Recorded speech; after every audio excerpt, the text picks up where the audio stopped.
Hello and welcome to another edition of the GH Mini Spotlight audio podcast. I'm your host, James Lott Jr. And I have some folks who do GH podcasts too. I've done this show 5 years and I've only had one other set of people who do these shows.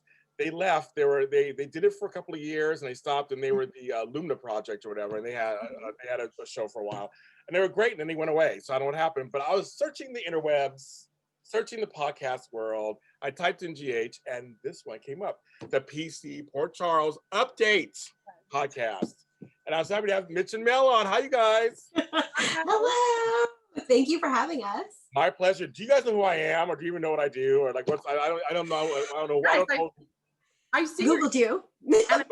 And I actually, it was a while ago, and I was trying to find the interview to figure out how long ago this was. But I remember seeing Eden post an interview, and I had clicked on it.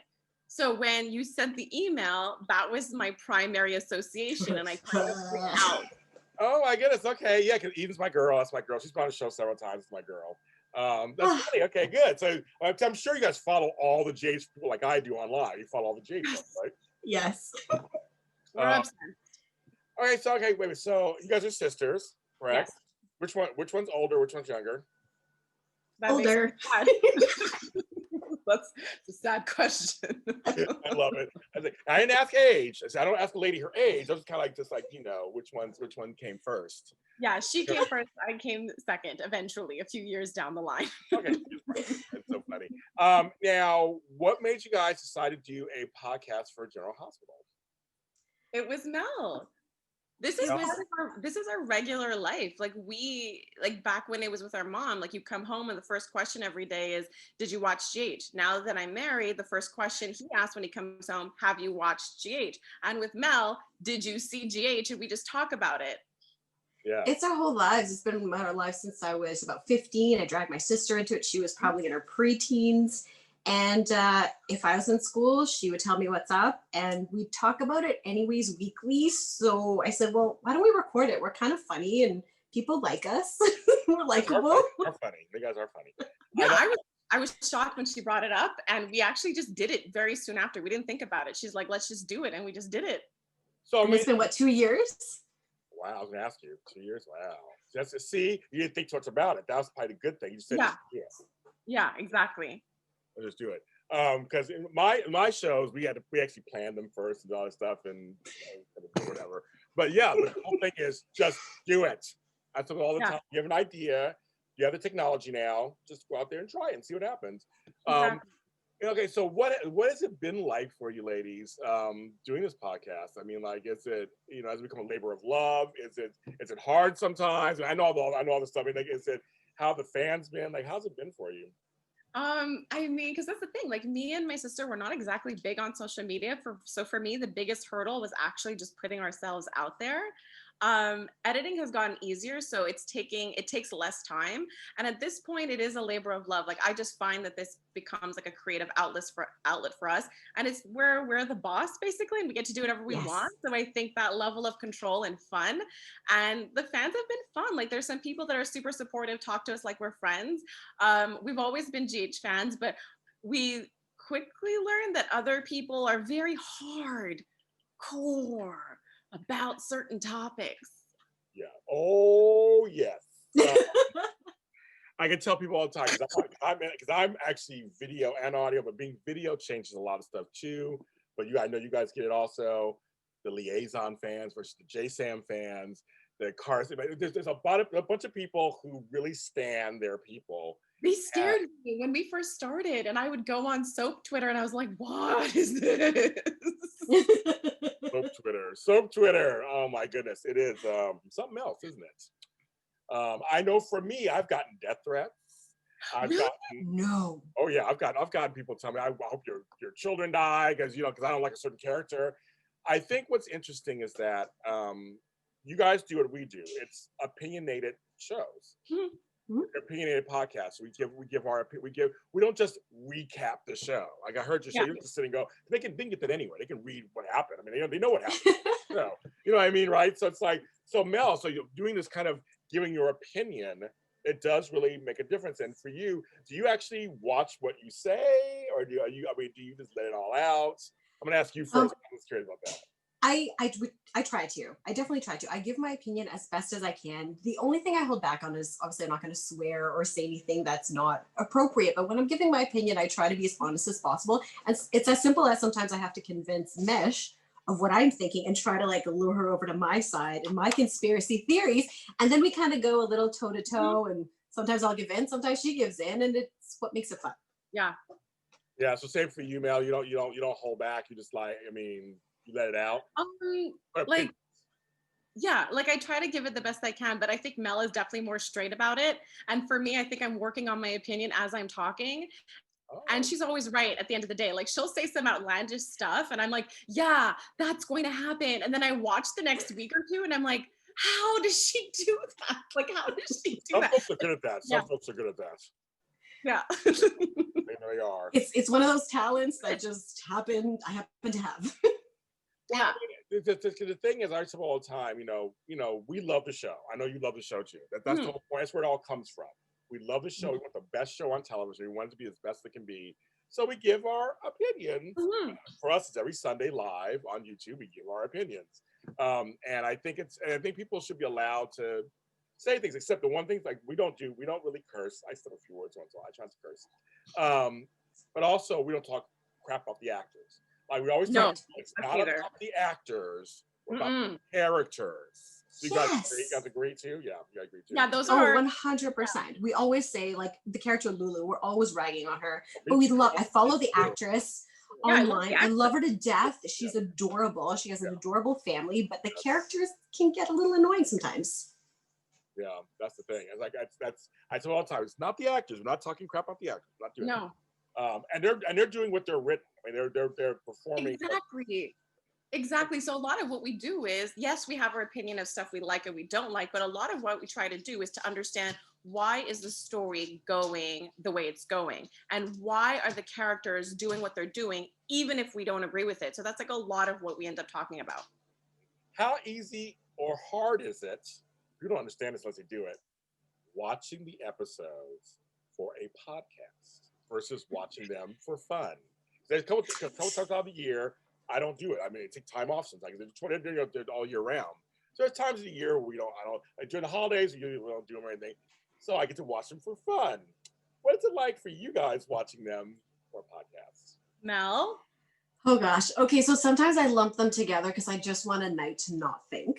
And then sometimes I'll just rewatch them for fun on the weekend so that I can see it through different eyes. Okay. So are you a person that does everyday watch and then binge, or do you? I mean, how do you do it? Oh, I watch it every day because I post on our social media, so I have to. Okay. That makes sense. Okay. I have the luxury of not. Yeah. Your tag team. I watch it every day, but that's the thing. It's literally probably the one thing that I do where I'm completely immersed, like completely. So that is literally my escape. For sure, I take notes, but I think because we've been doing it for so long, it's fine. Like even I watched today's episode, which was amazing, and I will say nothing about it. But even don't say anything yet. Don't say anything. I haven't watched it yet. I won't say anything about it. But even when I'm watching, I'm like, oh, and I write it down. And so like, yes, I'm taking notes, and it's changed it a lot. But I take less notes now because I think at first I was like, what are we doing here? But now we've been doing it for so long that I can easily enjoy it and take my notes and it's okay. And I found that balance. I can agree. I take my note taking is different. A lot of times it's maybe a keyword, or I'll write down two of the actors or two of the characters in that scene. Go, it's Jordan and Curtis. I can remember what happened. Luckily, I have two co-hosts. Like you have a co-host, they can always help jog your memory. Yes, exactly. But when I see it, it's also like, oh yeah, that scene with so-and-so and Stella. Okay, got it. Like, I mean, it's kind of nice to have co-hosts. Well, if I was doing it by myself, it'd be crazy. But you're right. I take less notes also. It's more just kind of like points. I go, oh yeah, I'm all, like last week I wrote Wednesday, Mike's funeral. That's all I wrote. And that's all I need to write. I remembered the episode. The episode was so good. I remembered the episode. I mean, I need to write down every single thing that happened. I could recite it because I was immersed, like you said, using your word. I was immersed in that episode, which was a great episode. I told folks, Dante shouldn't have been on the show yet because that would have taken away from the funeral. That's why he was there for Sunny. He was there for Sunny. So he came. Exactly. You guys agree with that. So how do you handle? We just want to still fit a little bit. You have favorite couplings yourself, Hmm. and so how do you handle that when it comes to the fans? Honestly, like we just put it out there. Like if we have an opinion on Yes. something, we put it out there. And this is just a philosophy, whether it's in life or doing this on Twitter. We don't feed anything we don't want to grow. So, Hmm. if people want to give and like the whole point is me and my sister, we have these in-depth conversations and that's what we want. This is just an extension of something that's authentic and natural for us. And we want to have a conversation. So when people are having a conversation, giving us their theory, that's what we want to feed and that's what we love. We want to hear, Yes. what do you think is going to happen? Not just, I hate this, I hate that. That's great, that's awesome, but do you have something more to say? No, I like that. No, I Exactly. like that. Yeah, seriously. No, that's us too. I mean, we have a little chat room that runs live, and we love the conversation. Like, please talk to us.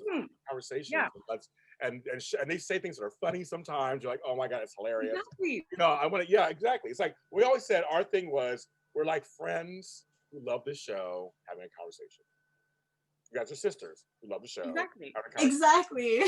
That's what it is. And then we're inviting people in to do this. And podcasting is good because they can listen to it whenever they want to. They can listen to it on the car, on their walk with their child, walking the dog. Like they can listen to you guys whenever they want.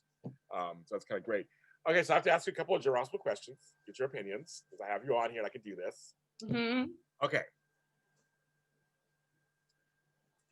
How do you feel about Cyrus Renaud? Scared. Do we enjoy his villainy, or are we like? Okay, I do enjoy him because I've never seen a villain like this before that's really scary. He's not a caricature, like he's real and I'm scared. So I enjoy him, but with maybe my limit of fear. Like it's very scary for me. Yeah, I feel the same. He's very much like Ryan. Like he gets Yeah. under my skin so badly. I have to remember, like, because we get so immersed, this is a show, this is a character, this is pushing forward a storyline, this is going to grow other characters. But when he gets in, like when he interacted with Trina last week, that it literally made me freeze and hold my breath. I'm like, please don't let Trina get involved in something else. And now she wants to do research on her father. And it's like mother fear is in me. And I'm like, oh my God, how's this going to work? Cyrus's character. How do you feel about the character of Ava? She's very controversial. I love her. And, she's kind of a villain, but you feel sorry for her. Like, how do you feel about her? It's contextual. Like that's the thing with Ava. Like we've grown to love her because she's been put in context where she's not exactly with certain enemies. Like basically when it comes to dealing with Sunny and Carly, that's where you remember her bad side basically. And it really is very contextual with her. We have episodes where we talk about, oh, why did she do that? But then other episodes where we love her and she's the hero. So I think there's more love now for Ava than there was in the past. But with her, it's very context specific.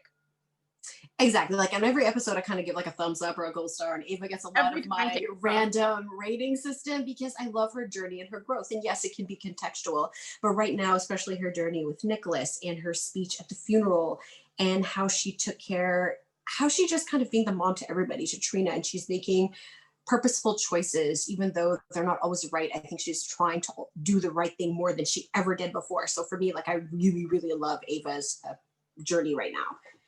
I think she's doing everything right. It's just that poor Charles picks and chooses who gets to be redeemed and who doesn't. Yeah. Very true. I still say this 2 years later. She should have won an Emmy 2 years ago. So her scenes over Kiki's death, where she says, Lauren, Catherine, Jerome, you wake up. I was like, here's the Emmy. It's yours. Give it to you. I was like, I can't even understand. I'm still saying that to this day. Maura West is just amazing. It's amazing. Amazing. And I like the new Nikolas. I'm actually in talks of having him on my show, actually. Marcus. Oh, awesome. Cool. Hi. Someone talks to him, but I like him. I think he's doing a fine job as Nikolas. I think he's doing a fine job. Yes. But you mentioned about redeeming. So what are your thoughts about Franco and Frizz? The Frizz fans hate me because I don't like the characters together, but they hate me. But what are your thoughts on Frizz? I like Franco and Elizabeth together. I do. Well, what they're doing right now has completely thrown me.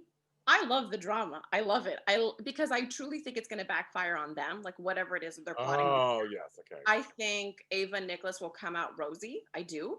I think, if anything, Franco and Elizabeth are going to feel rejected by the two of them because Ava and Nicholas are going to be bonding. But as a whole, I typically like them as a couple. I think they shine. I think Elizabeth shines with her own people, as opposed to when she's trying to wiggle her way back into like Jason's orbit. I think she's better off in her own space. But yeah, I like them other than what's happening right now. Yeah, I feel the same way. I think that they're going to be left with a gaping hole in their relationship and they're going to have to fix that and they won't know what to do. But when she's not trying to make him perfect, they complement each other really well. What are your thoughts on Lindsay Hartley as Sam? She did a really good job. Yeah. I was so sucked in. I was surprised because I was very hesitant. And then when we realized she was on Passions, because I used to watch Passions, she's amazing. I met her in person. She's a very nice person, actually. So you felt this kind of, how do you feel? How do you feel about it? This is how we judge everything. Even when it comes to new Nikolas and Sam's replacement, and even when Nina left and was replaced, does the story skip a beat, basically? And when I watched Nikolas come in, I felt like he had the essence of it and I wasn't thrown. And that's the thing, I just give her credit because the girl who played Sam, Lindsay Hartley, she came in and to take on a core actor, okay, just last minute, I think she did a phenomenal job because I didn't really skip a beat. She walked in and I was still following the storyline. So to me, she did an amazing job. I was like you guys, was so impressed. I was like, she brought life to Sam that we hadn't seen in a while. I'm sorry for saying, folks, but she did. And fans loved her. I mean, they totally were blown away. I think because no one expected her to do that well, I guess, or just nobody thought. I mean, it's like, oh, she'll be here for a few weeks, be fine. But she really took on that role like full gusto. She really just did it. Like, that's crazy. I just can't believe that. How do you feel, because you are women of color, a man of color? How do you feel about the diversity portion of? I mean, all soaps are having problems with this, but General Hospital has a large black cast, kind of, actually. But how do you feel about the kind of diversity or lack thereof on the show? I was happy that they were basically growing the Ashford family. Like, I think I read something and that just made me feel happy that they were actively trying to cement the family. So they have the characters there, and that's great. But I kind of would like the expansion. I'd kind of like to see more TJ. I'm really enjoying TJ right now with the Brando. Those are my favorite guys together. They deserve their own little web series together. Yes. But I still would like them intermingled more. Like, I'd like more of them, and I'd like a little bit more of them on screen and a little bit more story. I totally agree 100%. Like, I like that, there's Curtis and Jordan, and when they brought Stella on board and they slowly kind of are growing the people that are there. But exactly that, they need to be cemented. They need to be like the Quartermains. They need to be a staple in Port Charles. Need more Quartermains, folks. Need more Quartermains. Bring them all back. My Quartermains. Didn't we think at one point, because Stella did that like family tree thing, and we thought at one point that we would have found some kind of connections with the Quartermains? We hoped something. I know. They didn't follow through with it. I still think Trina is not Taggart. It's Curtis. She's Curtis. 125%. Come on. The animosity, the Portia love. Yeah, exactly. Portia talking about their relationship, saying, "Well, I don't want your man." I'm like, "Why are you bringing it up? Like, no one's bringing it up, but you're bringing it up." And I agree with you with the more. I'm not invested in TJ and Molly. I want to be, but they don't show them enough.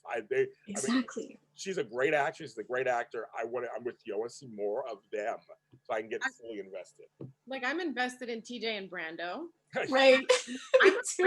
I'm afraid he's going to lose that battle, but we were talking about another place for TJ, because we were saying Stella was the one who pointed out that he was actually broken inside. And we just felt that there's other characters who are also brokenhearted on the show, and we thought maybe lost souls can find each other, whether that's Chase, whether that's Sasha, whether that's Brooklyn. We were just kind of hoping that maybe he can find a new circle. I'm thinking it's going to be Brooklyn and Chase. Yeah. I would love that. I'm thinking. Well, where does Dustin fall in that? I thought. I know. Well, Dante's back. So I know. remember, it's like, I want to move in with you. I love you. I'm like, timing is kind of crazy. You're saying that now. Okay. Hi, honey, I'm home. That's not in on Friday. So I couldn't stop laughing. It was amazing. Like I couldn't stop laughing. This is the stuff I was waiting for. I was waiting for this. Exactly. I've always liked Dante, so I'm glad that he's back. Valerie needs more time. Sorry, we need some more airtime with Valerie. She didn't even act like she's family. Like when she went in to question Carly when they were at that like cabin, no one responds to her and acts like you're very related. You guys know each other. Like, I know, it bugged the crap out of me. I'm like, and her and Christina, there was a whole thing a long time ago. Like, Christina who? She did show up for the funeral. She did. She did show up. That's it. She had no flashback. No flashback. She didn't speak, but she was there. Hold on to her man, her dad. That's it. I love Christina. I love. I've interviewed Lexi several times. And I love Lexi and everything. So, but the last big one that I want to ask you about, because of course, my girl Chloe Lanier, love her to death. She plays Nell. So the storyline that's bugging me and my co-host the most is Nina's child. Which one? Nina's child.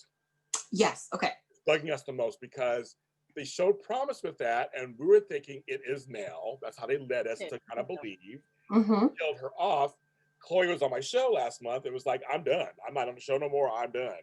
So if you want to watch the interview, you should watch it. It's a good one. It's by G Story D. It's my other show that I do. But I'm still in disbelief. I know. And she said there was a body. And I was like, I need to see that body. Show me the body. Well, she said on my show, and this is open knowledge, she revealed this because we're friends, that she won't be on contract because she's busy doing other stuff. Okay. So they had to force this kind of to happen because she didn't be on contract anymore. I don't know what that means in the full time. Okay. Well, Mel has the whole theory. Mel's the one who came up with the whole Nina's kid theory. Well, now they're saying it'll be a boy. They did throw that out there, didn't they? When she said, I don't know if it's a son or a daughter. That's true. Brando. I'd be happy if his mother wasn't Gladys. So I'd be happy to find I love that Gladys, out. though. She's hilarious. Oh my God, the actress is so good. She's so good. She is good because what she evokes the moment she walks into the scene. I know. Or they mentioned Dustin. I wouldn't mind that. I wouldn't mind that either. Mel suggested that she had twins. So that's another thing. So is it Willow and Nell? Then I thought, would it be funny if Sasha really was her daughter? That would be such a loopy story. Yes. Because the reason I think it's like Nell was at least one of the kids, if she had multiple kids, I feel like Valentine's kind of cemented that in his conversation with Martin because he's hiding something and they've hinted that he knows more about her daughter, and I feel he found out who it was, thought this is a horrible daughter to have, and hid it. Yeah. He was right. And he does play God with people's kids. With Peter. True. Yeah, we did. So with Nell, it wouldn't be so far-fetched. Charlotte, he just created her out of thin air. That's true. You're right about that. It's true. It is true. So I've been hearing this whole rumor about changing it to a boy. So I don't know. So I mean, it could be a twin where she had a boy and a girl. I'd be into Dustin. Me too. For him to stay and cause some drama, I'd be into Dustin. Well, I want Dustin to stay. Period. I'm a big Mark Lawson fan. I loved him on One Life to Live. So I was a big Brody fan on there. So I like him. So I think he'd be good. Again, he's another viable male for several of the women. He is. Like when Chase started, he looked like he could be paired with everybody, and same with Dustin. And that's why I love the situation with Lulu, because one, we rag on Lulu's character, but when it comes to her decisions regarding Dante, I was 100% on her side when Olivia was giving her grief. Yeah. Oh, yeah. And that's the thing. I love Dante, and Dustin didn't do anything wrong. So this is why it's amazing, because no one's really the bad guy. It's a crappy situation, and mostly for Lulu at this point. And so I am so excited about it. I agree with you. Actually, I agree with you on all that. I agree with you on that. Oh my God, I can talk about this forever. But I'm so glad. Would you guys ever be open to coming on to GH Mini Spotlight live with us on one Sunday? You ever be open to that? Yes. Yes, to come onto our show and be special guest host with us. I think it'd be kind of fun to have you on there because we talk about it. We laugh too. We do a lot of laughing, but we talk about it and we have a good time. So I think it'd be love to have you guys on one Sunday. So we'll keep that in mind, folks. Thank you. Where can they find your podcast? If they want to find it, where can they find it? On iTunes, Google Play, and a bunch of other platforms too, but those are the ones I know best. They're everywhere. On Anchor. So just look up the Port Charles Update. Our main social account is on Instagram. We do have Twitter and Facebook too, but I find a lot of our people are on Instagram at the Port Charles Update. Good, guys. I'm so glad you guys are doing it. And like I said, I tell all the time, there's no competition. There's enough to go around. This show is for all of us. They do a different perspective than we do. And I like to celebrate you into the GH media family because I just think it's fun. I mean, it's like you guys are doing great. I mean, that's why I reached out to you. It's all good. I know the guy who does GH Envy. We know him. He's been on the show before too here. And he does his own little podcast. He's in Canada somewhere doing his little podcast. And I love it. So I think it's more the merrier. We all love this show. There's a lot of fans out there. A lot of fans. Mm-hmm. Yes, and we want GH to be on forever. So yes. Exactly. Yes, so keep talking about it. And so there you can find them. You can find me where all James Lott Juniors are sold at James Lott Jr. on all social media platforms, including TikTok. I'm on there too. I don't know what I'm doing, but I'm on there somewhere. And then also this podcast is the audio version, so it's on all the streaming platforms. The JLJ Media, and I'm just on TikTok talking about stuff. Who knows? And then the video version is live every Sunday at 6 p.m. Pacific Standard Time, 9 p.m. Eastern Standard Time. Me, Lucretia Lyon, Frank Moran, and the Kirby critic Carter Renata break it down for you live here on JJ Media, talking about the week that was in Port Charles every week. And you guys have been so wonderful. And my other series, the GH Dirty Deeds, it's in its third season. And we did the Dirty Deeds of Alexis Davis, celebrating 25 years of Nancy Lee Graham. That is out. All things that she did, and all things she done did. We talk about that. And other episodes are on there too, so you can check that out also on all the YouTubes, or YouTube, not all the YouTubes, all the YouTube. And everyone, please stay safe, stay sane, and we'll see you guys next time.